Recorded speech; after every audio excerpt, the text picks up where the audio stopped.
Hello and welcome to Mate. Today I'm doing my Premier League prediction table for the English Premier League, the 25-26 season. Let's get straight into it. Coming up first, we've got the relegation zone. I guess it always feels like a bit of a tough one trying to put some teams down there. It also feels like a little bit of a cop-out at times to put the three teams that come straight up to go straight back down. Obviously that is what happened last season. It's getting a bit harder now for the teams coming up to compete with some of the Premier League teams, the ones that have been around there for a bit longer. You know, as a football fan in general, I think it's probably more enjoyable to see some teams come up and have a bit of sustained success up there and you know, win a few games and do well. Inevitably, it does seem like a lot of them might end up falling back down, but I don't want to be sitting here picking the exact same three to come up. So with that clause now confirmed, I'm going to get stuck into it now. Admittedly, I don't watch a massive amount of championship football in terms of going off recent form. And I guess more to that point of maybe some teams who have done a bit longer and had a bit of sustained success in the Premier League. I'm probably looking more towards Burnley and Leeds to do a little bit better. Obviously, there's massive wins and losses that can be made already in the transfer window. But for me, I think it's just going to be, you know, tough draw here. I'm just going to put Sunderland in. It's been a while since they've been in. Burnley obviously have been in there fairly recently, up and down a couple of times, and you know, Leeds are also someone who have been in the Premier League, exciting team to play. Yeah, I might stick Leeds in there as well. I know they're a big club, and you know, again, we've seen them come up recently and been in the Prem, but I just feel maybe I'll have to put 2 out of the 3 to go down, and I'm going to avoid relegation. I'm going to put Burnley just above them. This is purely on the fact that I don't want to put all 3 going straight back down, but at the same time I do want it to be realistic and, you know, do obviously put my honest thoughts in there as well. So I guess the team that I'm expecting to go down, I think this might be a little bit controversial based on last season, but I think there's going to be a drastic change in how they go this season in comparison, and that's going to be Brentford. I mean, they've been doing very well to have been in the Premier League this long, and by no means do I want them to go down, but I think just obviously they've had their manager go. It's going to be a big change. I think we've seen Mbeumo go to United. At this point, there's still rumours that Visser is going to go as well. They've lost their captain and midfielder. I think they've just really had everything taken from them. So, you know, I think for them to stay up this season is going to be a massive, massive achievement. And people were saying similar things about Liverpool last year, having a change of manager when you've had Klopp there for so long. But I think to have the manager go after so long and losing the star players as well is probably going to burn them a fair bit. So I guess moving on from there, I think just based on recent seasons and not doing that well so far in terms of signing, there's nothing that I'm seeing here that's going to take the club forward. And I'm going to put Everton now at finishing 16th. And you know, David Moyes, who I think has come in and done a really good job. I just don't think he's really been backed enough in terms of signings, or whether it's just players not really wanting to go there. I think they do still need a lot of players to come through the door. And yeah, again, at this point, I've not seen enough to really get behind them. And the last few years, they have been in and around the relegation zone, taking it down to the last day and things like that. So I'm putting them in next. The team after that, I'm going to have to go Wolves. I think, I'm going to have to do these kind of in reverse here. Yeah, I feel like they've always got like a pretty consistent, strong team, but just no real standouts. And we know that they've, again, like lost their best player to United. And if your best player is basically the guy that's getting you the goals, that's probably the hardest thing to replace in football. And everyone's trying their best to sign the best striker. There's not many of them around. For a team like that, who knows what their ambitions are within the club? I'm not too sure, but I'm going to put them in, I guess what would be 15th place. Moving on up, I'm going to go, who am I going to go? I'm going to go West Ham.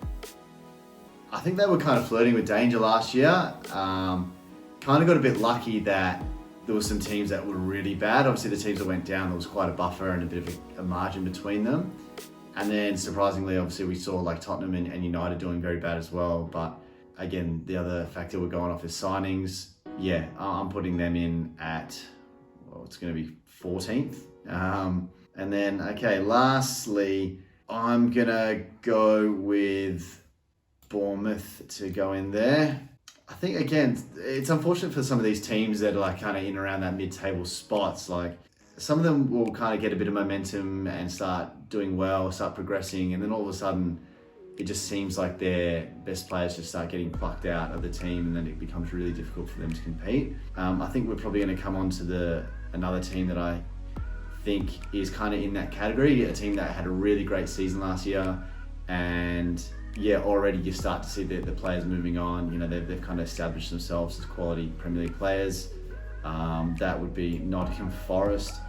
Early in the transfer window, when we saw like Alanga go, it looked like Morgan Gibbs-White was out the door as well. It looked like, you know, they just had a great team there, and everything was kind of clicking and coming together, and it was looking like it was going to be very short-lived. I know Gibbs-White's obviously signed the extension now. I think it might have been a season like a fairy tale for them, like coming out of the blue. I'm not too sure they'll be able to sustain that again. Going ahead of them, I'm going to put in Newcastle. Yeah, I guess historically they've done really well. They've got Champions League football. I think that potentially might come at a bit of a cost to them this year. Again, they've lost out on a lot of big signings that they've been hoping to get over the last few weeks. There's rumours at this point in time that they might be losing their best player. And yeah, I just don't really think that they've strengthened enough. They've definitely got a lot of great players still there. Sometimes for a team to kind of get Champions League and play the extra games and be part of these competitions, it can impact your league form. So in a way, I think that they might be focusing some of their energy and some of their players in the Champions League. You know, come that time of the season, yeah, you might start to see a bit of a form drop off. The next team I'm going to put in, I guess, is one that I would typically never put this low, and it feels a bit weird putting it in, but I'm going to go with Man United. I think last season they were terrible. That's being generous. They have made just a handful of signings, but I think just overall, it almost blew me away how bad they were last year. Like, they got to the Europa League final, and maybe, again, they were putting a bit of energy into that. Maybe their league form goes down, but all the things that you see around Ruben Amorim and his form, his results, like, they are like really bad. Like, they're just not what you would expect from United. I don't know if he's going to be there and see the season out. That's my personal opinion. And you know, for a team that's been so successful, what did they finish last season? What was it, like 16th maybe? Maybe it was 15th. They might have just jumped over Wolves and the head of Tottenham as well at the end there. But maybe they do like a little bit better this year. But I'm just not too sure they've really done much to do it. There's obviously great players. I don't know, maybe the new players that they've brought in two attacking players. They've definitely been lacking goals, and they've brought in like proven Premier League players, which, you know, is a decent strategy. It's a little bit different to what they've done previously, where they've gone big on, you know, big name players, but from other leagues and whatnot. Yeah, maybe that's where they'll go in. If they finish higher, it's going to be no surprise, but basing a lot on last year and how they're going, how they play, I'm going to put them in there. So what's that going to be? 10th. Next team, again, I'm going to put in, let's go now for Brighton. You know, I don't have too much to say about them, to be honest. I think that they're always been quite consistent.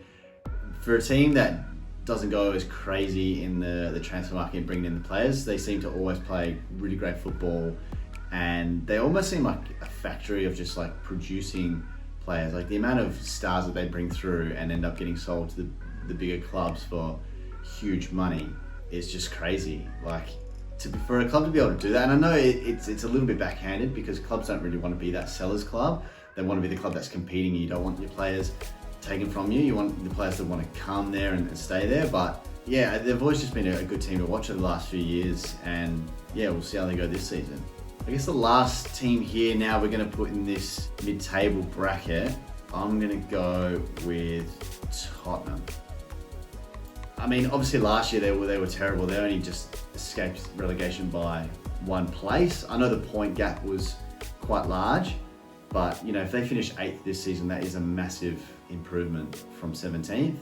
Again, I wouldn't be surprised if they do better because they do have a lot of good players. They were struggling with injuries, but you know, a new manager coming in, there is always going to be a little bit of uncertainty.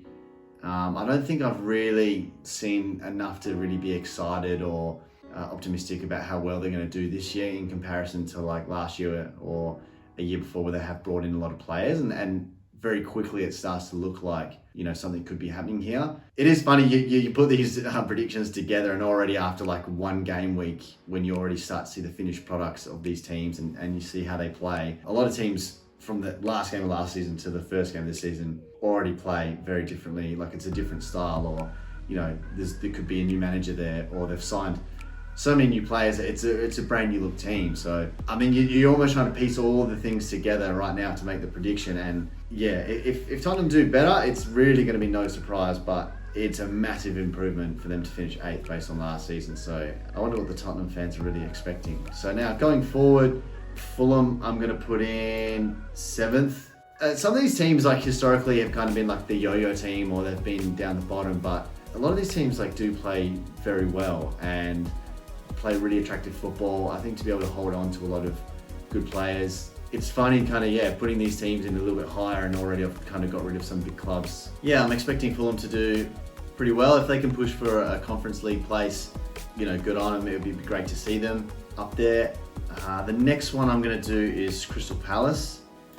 This is a bit of a gamble, and I think I'm being a bit brave with some of these predictions, or I'm happy to go something a little bit different. But we saw a great season from them last year, obviously winning against Man City in the FA Cup. Like, what a great story that was, I guess, for football and for Crystal Palace, like upsetting the team that have been so dominant in the country for so many years now. I mean, the main man, Eze, is rumoured to potentially be leaving. If he sticks around, I think they might be able to go again and really push on to do something a bit more. Like, I think they've got a lot of belief there now, and a strong way of playing. I think they've really got themselves ticking, and they could go on to do a little bit better in terms of league finishing here, and it'd be great to see them finish so high. For me next, I'm gonna go with Aston Villa.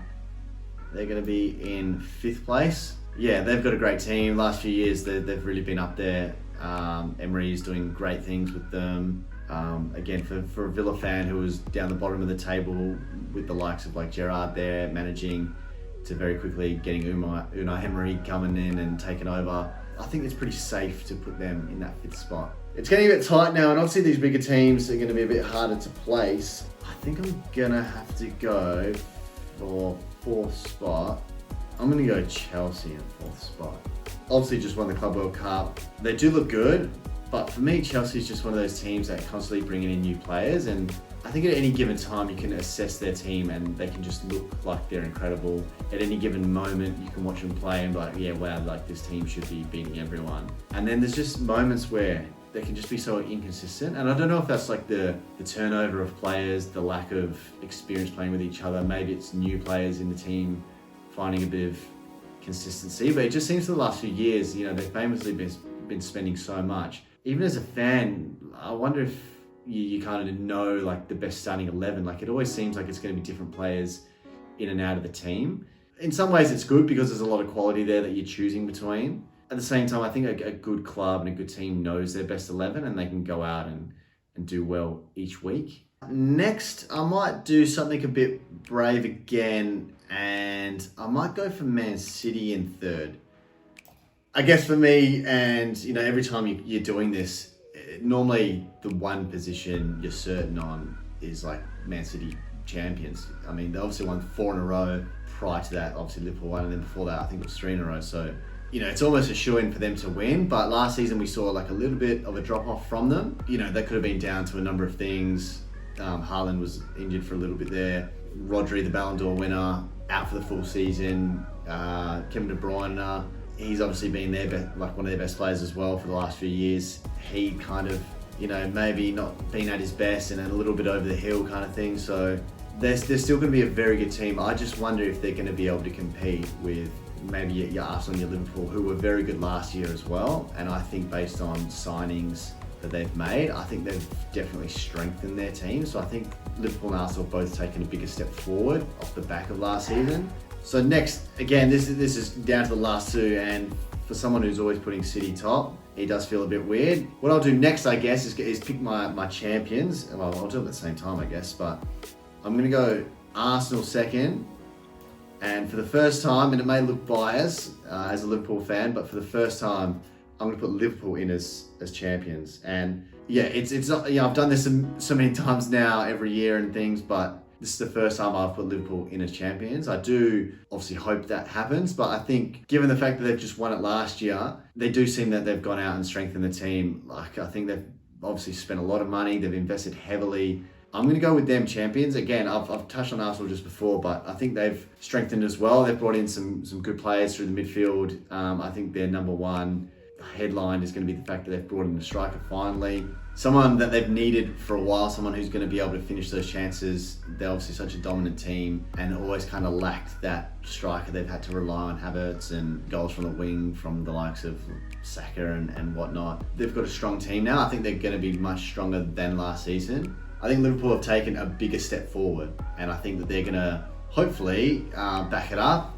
And I think there's going to be a lot of exciting players to watch. This year it feels like there's been a lot of players brought into the Premier League, which is always like really exciting, even if they're on another team. I like the idea of the Premier League being the best league, being able to attract the best players and seeing these guys play week in, week out as well. Like Liverpool have spent big, they've brought a lot of players in, and there could still be one or two more players that come through the door at Liverpool. And if that does happen, I think their team's going to be super strong. It's going to be even stronger than last year, and the only real loss that they've had leave so far is Diaz, but I think there's enough talent in and around the squad now to replace him, certainly with the new signings. I wonder who the bookie's favourite is. I think it could be Liverpool. I've not obviously checked, but I think they're the team to beat. And off the back of last year, I think that's a pretty fair prediction as well. So yeah, you'll have to let me know what you guys agree with, what you disagree with. I'm going to stick with that and lock that in. Very excited as the season's come around the corner. So yeah, chuck your comments down below. Give this video a like if you've enjoyed it.